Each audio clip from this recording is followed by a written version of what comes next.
তো দুঃখ ভরা ক্লান্ত মন নিয়ে বলতে হতে যাচ্ছে যে নোয়াখালী পীরগঞ্জে ওমান প্রবাসী একই পরিবারের 7 জনের মৃত্যুর ঘটনা ঘটছে।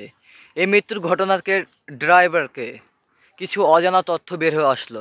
ড্রাইভার যখন চালাতে ছিল গাড়ি, তখন তার ব্রেক ফেল হয়ে এবং কি তার আহ, ওই ঘুম ছিল, চোখে একটু ঘুম ছিল। সেই ঘুমের কারণে তিনি কিন্তু একদম একটা মাইক্রোবাস নিয়ে খাদে পড়ে গেছেন।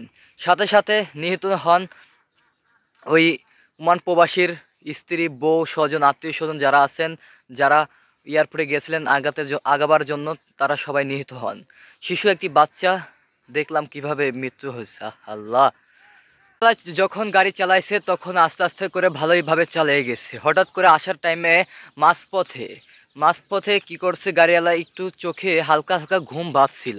তখন গাড়িওয়ালা একটু চা কফি খেয়ে নিত বা তখন গাড়িওয়ালা কি করছে, আস্তে আস্তে ঘুমের অবস্থায় যে ড্রাইভিং স্টারিং ধরে চালাতে অবস্থায় এক সময় কি করছে, সরাসরি খাদে নেমে গেছে। ঘুম অবস্থায় গাড়ি চালালে অবশ্যই দুর্ঘটনা ঘটবে। এই কারণে গাড়িওয়ালাদের বলতেছি, আপনারা সকলে সতর্ক থাকবেন, সতর্কভাবে গাড়ি চালাবেন। যদি ঘুম আসে, গাড়ি দরকার পড়লে বন্ধ করে দিয়ে আবার পরে একটু ঘুমাইসে তারপর চালাবেন।